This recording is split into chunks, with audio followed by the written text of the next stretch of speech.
So hello, good morning.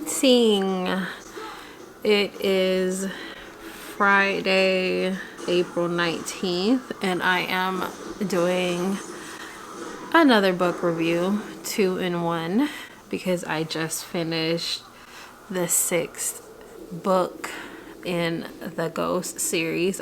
And this one may not be as long, even though it's going to be 2 book reviews in this one, which is how I do when I do the Ghost books, because it is 2 in the morning and I should already be in bed, and I have to get back up to get my son up at 4:30, and then I go back to sleep after he leaves for the bus stop.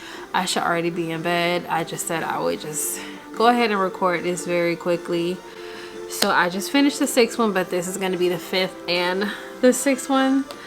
I would have been done with it hours ago, but I felt like playing music in the shower instead of listening to the book like I normally do. But I was determined to get done with this book before I go to bed, because I really want to start Jessica Simpson's book later today. Let's just get right into it. The 5th book is called The Ghost of Halloween Past, and this is what it looks like.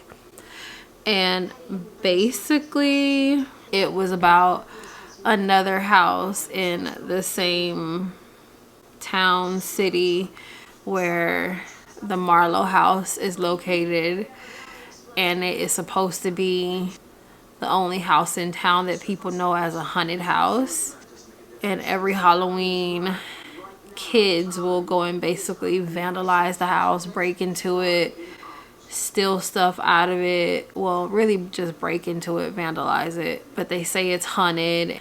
Sometimes kids will dare other kids to spend the night to see if it's haunted and if they can last the whole night. The house is haunted by somebody that lived a long time ago who was killed as a teenager. And that's how he shows himself, as a teenager. I forgot the name of the ghost that haunts the house, but there's a Max character, and at first I thought it was 2 live people. I didn't realize that one was a ghost and one was a cat. The ghost that is haunting the house was looking for something and would have Max help him, but the way that it was presented at first, it made it seem like it was 2 people. I didn't realize, like I said, that one was a ghost and one was a cat until I was like 3 chapters into it, because it didn't say at first. I thought it was 2 live people. But apparently the guy that haunts the house, he was mischievous when he was alive as an actual person. He killed some people as a ghost and hid the bodies. He killed a man, hid the body as a ghost. The cops came looking for the person, the cops came to the house and didn't realize that it was a body in the house.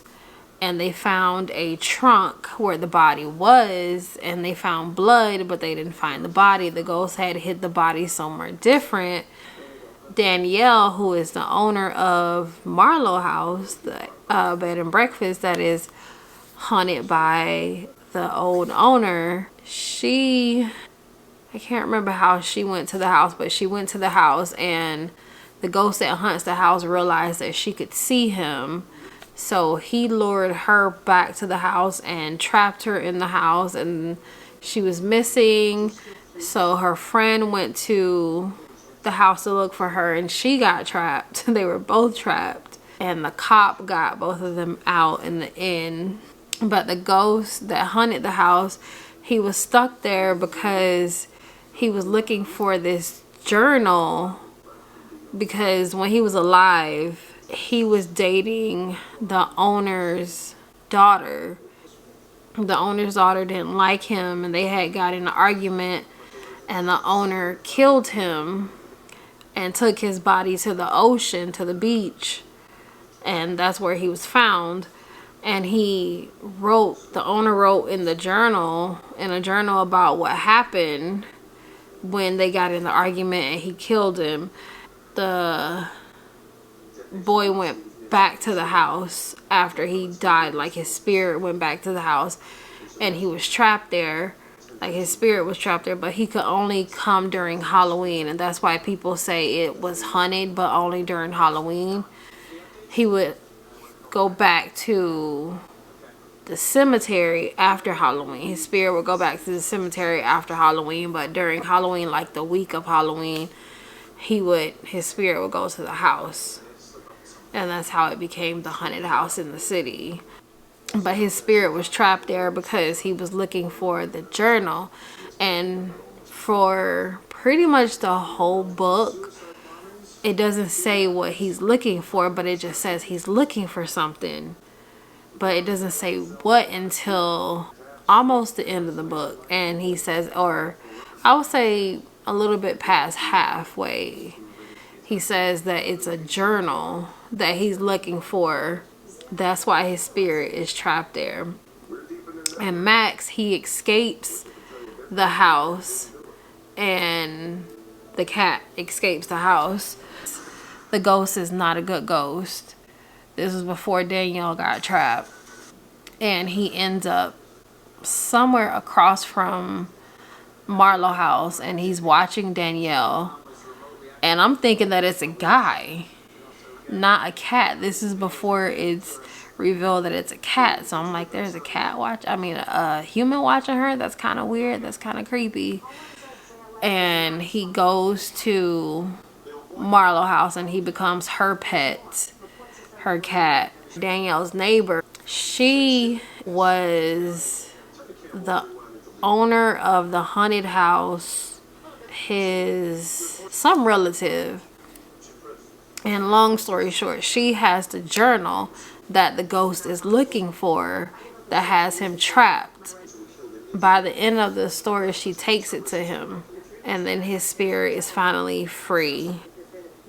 And the police find the body that he hid. Some kids that came into the house, I think that they killed the man, but the ghost hid the body. I could be wrong on who killed the man, but I think the kids did. Some kids that came to vandalize the house.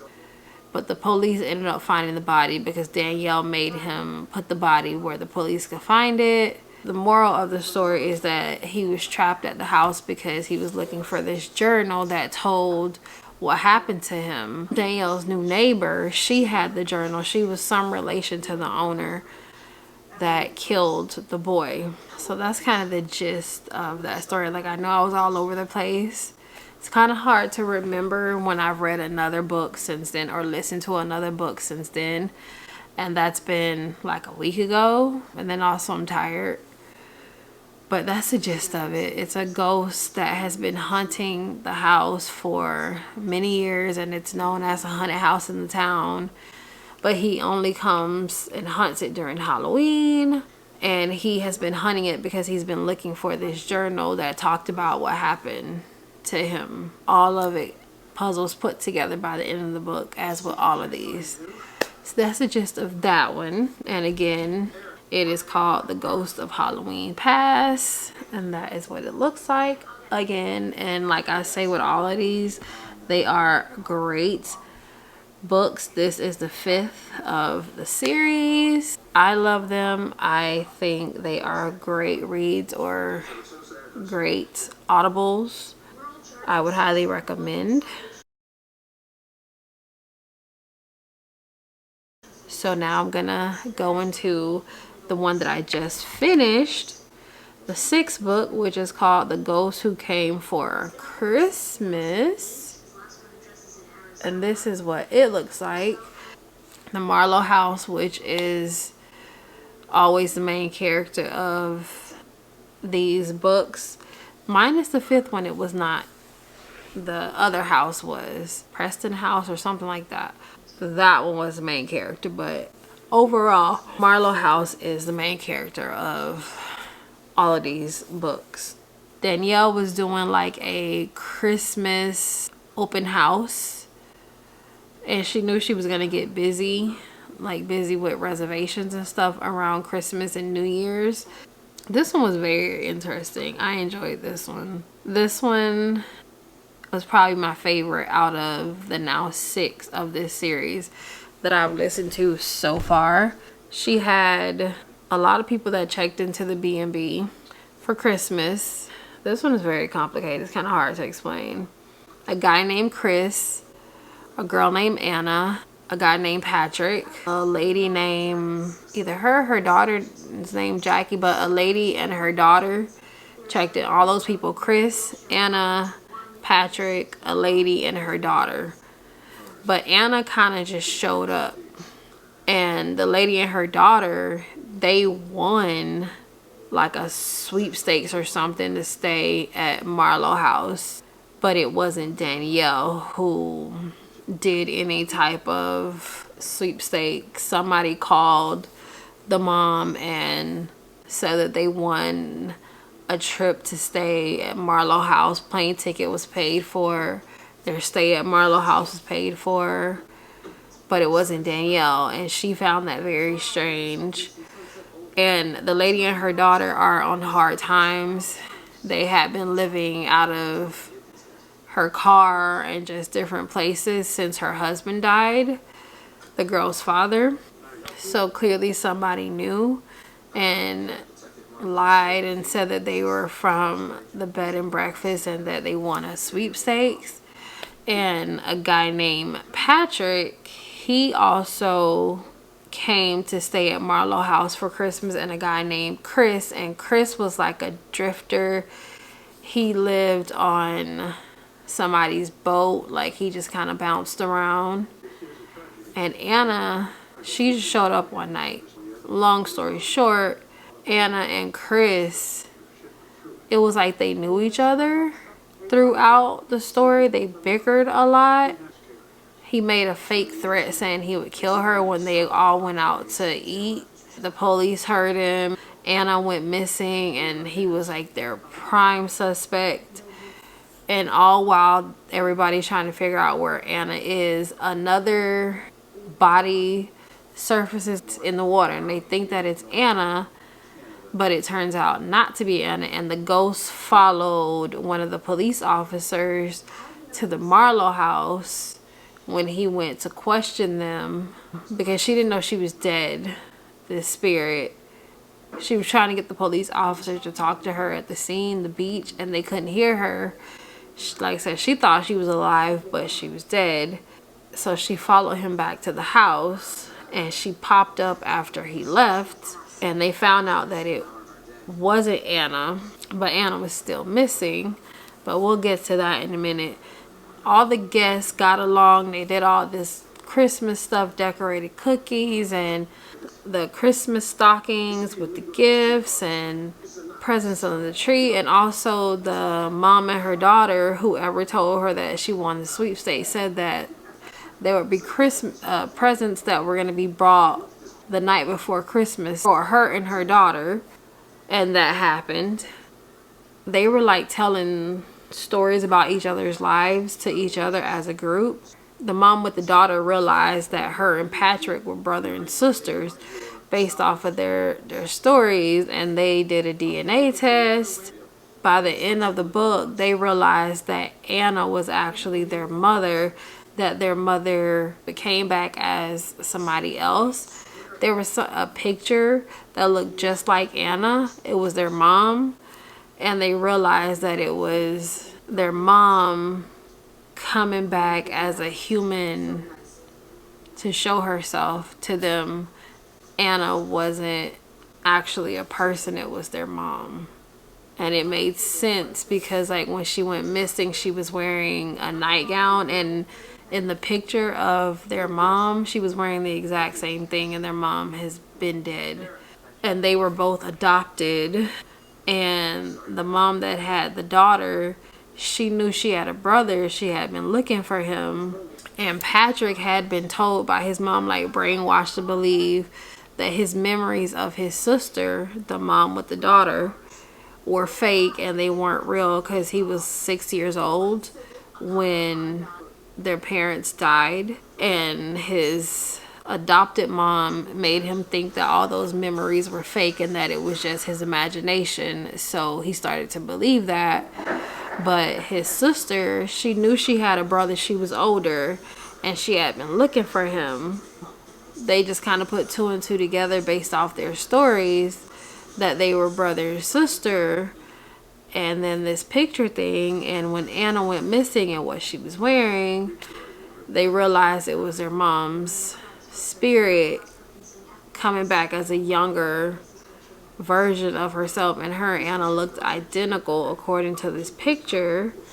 That's kind of the gist of this one. All these people from different walks of life came together at Marlowe House, and they all bonded, and a brother and sister came together in a crazy way. Their mom came back to them.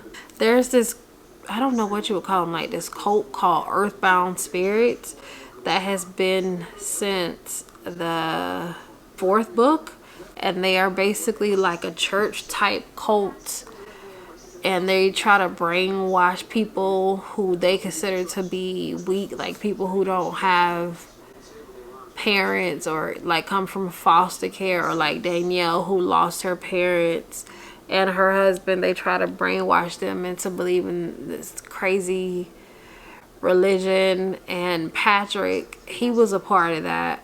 He didn't see how bad this cult was until the end. Patrick was sent to the house to try to talk Danielle into joining it. She already knew how bad they were from the other books, stuff that happened before. And somebody that was like a big head, he ended up a big head in Earthbound Spirits. He ended up getting murdered by another big head. And Patrick ended up realizing that he didn't want to be a part of any of that anymore. Like, they were getting people to leave them all their money and their wills and stuff. Like, they were brainwashing people. So he didn't want no parts of it by the end. And him and his sister decided she was gonna move in with him when they left Marlowe House after New Year's. And Chris decided he was gonna stay in that town and stay at Marlowe House until he got a permanent house. And like I said, Anna wasn't a real person, so she was missing but wasn't missing. And they just had a good Christmas. It was a really good one. It was my favorite one so far. A little complicated and definitely unrealistic. I don't think anything like that could really happen in real life. I mean, it can, but such slim chances, slim odds. But it was a good one, my favorite one so far out of the 6, and I can only imagine it's going to get better as I continue to read these ghost or listen to these ghost audibles. But I am going to step away after this one. Well, now that I'm done with this one, and I'm going to listen to Jessica Simpson's book and maybe one more celebrity book, depending on how long it takes me to listen to that one. And then I'll go into the 7th and 8th book of the Ghost series. So again, this one is called The Ghost Who Came for Christmas. And this is what it looks like. Highly, highly recommend. They are amazing. They are by Bobby Holmes, also known as Anna J. McIntyre, and they are read by Romy Nordlinger. I'm going to go ahead and end this vlog here. I hope that you enjoyed another 2 book reviews. Like always, don't forget to subscribe, and I'll see you in my next one. Bye!